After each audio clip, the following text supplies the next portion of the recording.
English మాట్లాడడానికి భయపడుతున్నారా? అయితే మీకోసమే ఈ స్పోకెన్ ఇంగ్లీష్ క్లాసెస్. వెంటనే కాల్ చేసి జాయిన్ అవ్వండి. నమస్తే రమగారు. నమస్తే జయ. రమగారు, విక్రమ బేతాళ కథలో ఒకటి చెప్పండి. విక్రముడు భేతాళుడు కాకుండా విక్రముడు కరాళుడు కథ చెప్తాను జయ. కరాళుడా? ఆ, ఈయన ఎవరు? కొత్త క్యారెక్టర్. భేతాళుడు లాంటి వాడే కరాళుడు. ఓ, అయితే ఈ విక్రమ్ భేతాళుల కథలు చాలా ఫేమస్ కదా. అవును. తర్వాత కాలంలో ఇది 60s 70s లోనే ఈ బాలజ్యోతి, బాలమిత్ర ఇలాంటి ఇంకా పత్రికలు ఉన్నాయి కదా, పిల్లల పత్రికలు. అందులో కరాళ కథలు, భేతాళ కథలాగా కరాళ కథలు పేరుతోటి ఇవే ఇంచుమించుగా అదే విక్రమార్కుడు వాడికే విక్రమార్కుడికి ఒకటి కథలు చెప్పటం, దాని మీద ప్రశ్న. సేమ్ భేతాళ కథ కాకుండా కరాళ కథ అని క్యాప్షన్ మార్చి కరాళుడు. కరాళము అంటే శరీరం, అదే మానవ కంకాళాన్ని కరాళం అంటారు. అలాంటి కథ. మనం అడపా చిరంజీవి గారి కథలు చెప్పుకుంటున్నాం కదా, ఆయన రాసింది ఈ స్టోరీ అన్నమాట. బాగుంది, చిన్న స్టోరీ చెప్దాం. ఇప్పుడు పట్టుబదలని విక్రమార్కుడు వెనక్కి తిరిగి నడిచి వెళ్ళాడు లోపలికి. చెట్టు ఎక్కాడు, దాని మీద ఉన్న కళేబరాన్ని భుజం మీద వేసుకున్నాడు. కళేబరాన్ని ఆశ్రయించుకుని ఉన్న కరాళుడు విక్రమార్కుడితోటి మాట్లాడాడు. బేతాళుడు బదులు కరాళుడు చెప్తున్నాము. కథల పద్ధతి సేమే అనమాట. ఇది అడపా చిరంజీవి గారు రాసిందే ఈ కథ. పూర్వం అంటే అదే ఈ కరాళుడు విక్రమార్కుడికి చెప్తున్నాడు అనమాట. ఈ కొంచెం చిన్న ఇంట్రడక్షన్ కూడా ఇచ్చాడు. ఏమిటంటే, అందం అశాశ్వతం అనుకుంటారు. అందం అశాశ్వతం. అందం ఏముంది, ఎన్నాళ్ళు ఉంటుంది. అంతే. ఏ సౌందర్యమైనా వయసుతోటి పోవాల్సిందే. ఏ అనారోగ్యమో వస్తే పోతుంది, ఏ ప్రమాదమో జరిగితే పోతుంది, మరణం వస్తే మొదలే లేదు, అంతే కదా. కానీ అందానికి పెద్దపీట వేసి అందం వల్ల అతిశయాన్ని పొంది ప్రమాదాలు తెచ్చుకుంటారు కొంతమంది. అలాంటి వాళ్ళ కథ ఒకటి చెప్తానన్నారు. ఈ కుంతల దేశం అనే ఒక దేశానికి ఒక రాజుగారు ఉండేవారు. ఆయనకి సూర్యప్రభ అని అతిలోక సౌందర్యవతి అయిన కూతురట. అమ్మాయి ఎంత అద్భుతంగా చిత్రలేఖనం చేసేదో, అద్భుతమైన చిత్రలేఖనం చేసేది. ఈ చిత్రలేఖనం బొమ్మలు వేసుకుంటూ ఉండేది. ఆవిడ సౌందర్యం పట్ల కూడా ఆవిడ చాలా ఎక్కువ గొప్పే ఉండేది. అందరూ చాలా ఇదిగా చెప్పుకునేవాళ్ళు. అబ్బో, రాకుమారిని చూసిన కళ్ళతో ఇంకెవరిని చూడబుద్ధి కాదనేవాళ్ళు.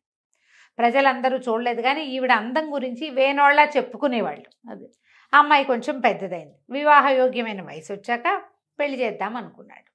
అయితే ఈ అమ్మాయి ఏమంది, చిత్రలేఖనంలో నన్ను మించిన వాడు ఎవడైనా ఉంటే వాడిని చేసుకోవాలని ఉంది నాకు. రాకుమారులు అనగానే కత్తులు తిప్పుతాం, కటారులు తిప్పుతాం అంటారు. బొమ్మలు వేసుకుంటాం అనే వాళ్ళు ఎవరు ఉంటారు? సరే, అయినా సరే చిత్రలేఖనంలో నన్ను మించిన వాడినే పెళ్లి చేసుకుంటాను. క్రమంగా ఈవిడికి ఏం ఆలోచన డెవలప్ అయింది సూర్యప్రభకి.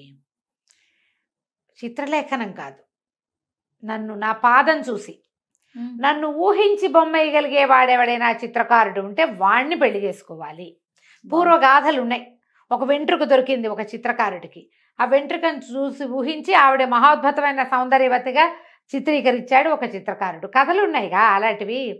పూర్వం శిల్పాలు, ఒక శిల్పం చెక్కాడు, ఒక వెంట్రుకను చూసి శిల్పం చెక్కాడు. ముక్కో పెదంలో చూసి బొమ్మ వేశారు, ఊహించారు మిగిలిన సౌందర్యం. ఇప్పుడు ఇంత మహాద్భుత సౌందర్యవతిని, పద్మిని జాతి స్త్రీని, నన్ను ఉన్నది ఉన్నట్టుగా బొమ్మ వేయగలిగిన వాడు ఎవడైనా, అది కూడా ఏం చూడాలి, పాదం చూపిస్తాం వాడికి. పాదం చూసి నా బొమ్మ వేయగలిగిన వాడిని వివాహం చేసుకుంటాను. ఇందులో ఈవిడ ఈ సౌందర్యాతిశయం వల్ల వచ్చిన పొగరుబోత్తానంతో ఆవిడ ఏం చెప్పిందంటే, ఎవడైతే ఈ నా కాలు చూసి అటెంప్ట్ సరిగ్గా చేయలేకపోతాడో వాడికి శిరచ్ఛేదం తప్పదు. నా కాలు చూపిస్తా, వాడు బొమ్మ సరిగ్గా వేస్తే వాడిని పెళ్లి చేసుకుంటా, లేదంటే బొమ్మ సరిగ్గా వేయకపోతే వాడిని చంపేస్తా. కొన్నాళ్ల పాటు ఎవరు రాల, విడూరంగా చెప్పుకున్నారట లోకం అంతా. అయినా కూడా పక్క దేశాల నుంచి రావటం మొదలుపెట్టారు. చస్తే చచ్చాం.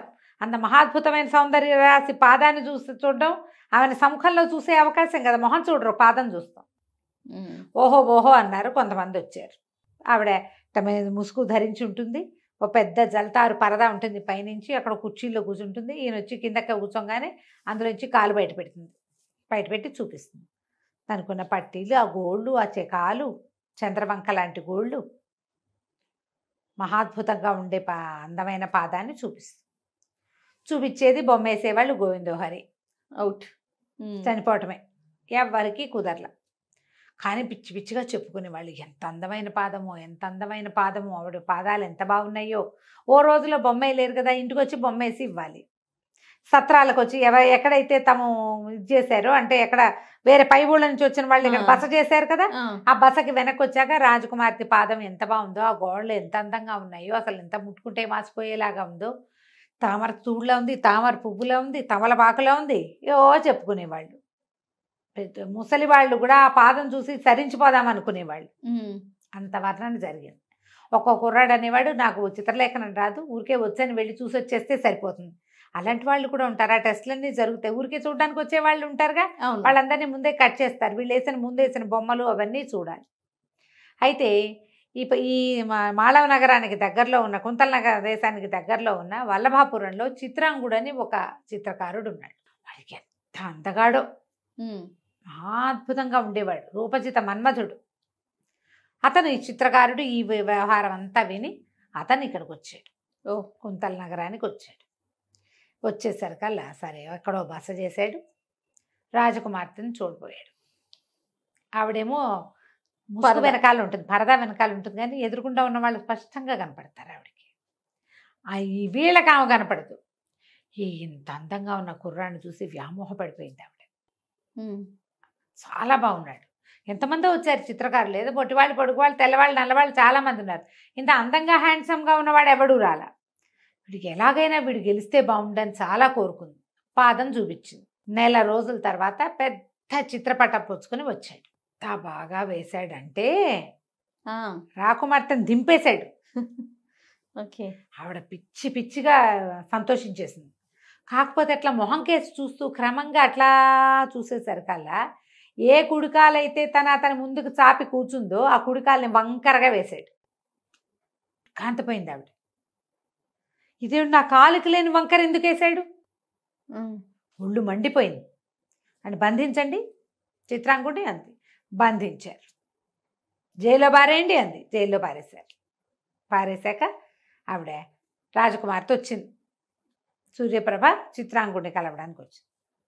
ఎందుకు నా పాదంలో లేని వంకరని వేశావో చెప్పు అని అడిగితే ఈయన అన్నాడు, చిత్రాంగుడు చెప్పాడు, నువ్వు నాకు శిక్ష విధిస్తావని, నేను జైల్లో పెడతావని నాకు తెలుసు. నువ్వు ఇంత మహాద్భుత సౌందర్యవతివి, చిత్రలేఖనంలో అద్వితీయమైన దానివి, కానీ బొమ్మ వేయలేని వాడిని సంహరించాలనే నీ అహంకారం నీ పాదంలో ఉంది. నీ వంకర అది. పాదం చూపించి బొమ్మ ఏమన్నావు, వేశారు, బాగుంది. వేయలేని వాడు చంపేసేయటం ఏమిటి? అంత వంకర బుద్ధి. అంత వంకర బుద్ధి నీకు ఎక్కడా వంకర లేదు. ఈ బుద్ధిలో మాత్రం ఎందుకు ఉండాలి? అందుకని ఆ వంకర అక్కడ వేశాను. నువ్వు నన్ను శిక్షిస్తావని నాకు తెలుసు. నిన్ను ఒకవేళ ఇది నువ్వు మాట్లాడకుండా ఉన్నా నిన్ను వివాహం చేసుకునే ఉద్దేశమే లేదు నాకు. ఓహో.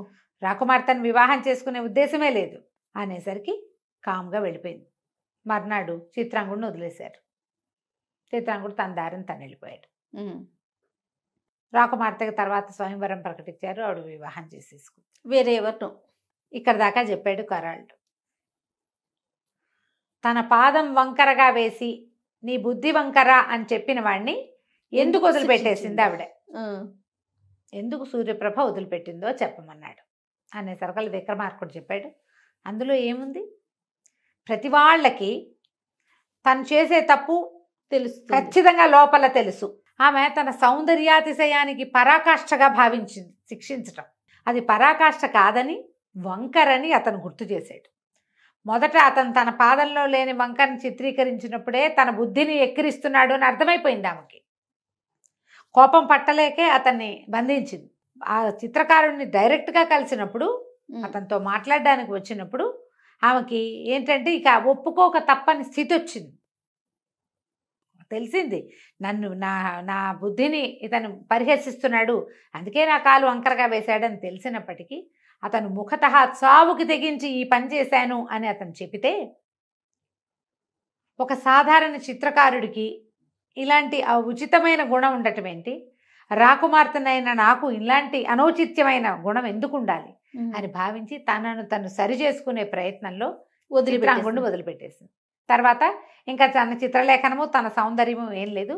తన రాజ్యంలో ఏ విధానం ఉందో స్వయంవరం నాన్న ప్రకటిస్తాడు. కొంతమంది వస్తారు, ఎవరో ఒకళ్ళని వరించి వివాహం చేసుకుంటాను. దేని గురించి అయినా ఎక్కువ ఇది అశాశ్వతమైనది, ఎక్కువ కాలం ఉండదు కదా. 30-35 వచ్చేసరికి మొదలైపోతుంది సౌందర్యం తగ్గిపోవటం. చాలా మెయింటెనెన్స్ కావాలి. శాశ్వతంగా ఉండేది ఏమిటి? చర్మం కిందున్న గుణం, అంతే. చర్మం కాదు. అది కేవలం ఒక కవరేజే కదా. అందుకని ఆమె తగ్గిపోయింది అని చెప్పంగానే ఖరాల్డ్ అన్నట్టు చాలా అద్భుతమైన సమాధానం చెప్పేవు. నేను పోతున్నా, మౌనభంగం చేసావు కదా అని కళేబరంతో సహా వెనక్కి తిరిగి వెళ్ళిపోయాడు. ఓకే. కథ కంచికి మనం ఇంటికి. రాజుగారు మళ్ళీ నడవటం మొదలుపెట్టాడు. కొన్ని కరాళ గాథలు వాళ్ళు వీళ్ళు రాసిన కూడా మన దగ్గర ఉన్నాయమ్మా. ఓకే, చెప్దాం అవి కూడా. తప్పకుండా సేమ్ యాజ్ ఇట్ ఈజ్ అంతే అంతే. రైట్ రమ్మ గారు, నమస్తే. నమస్తే.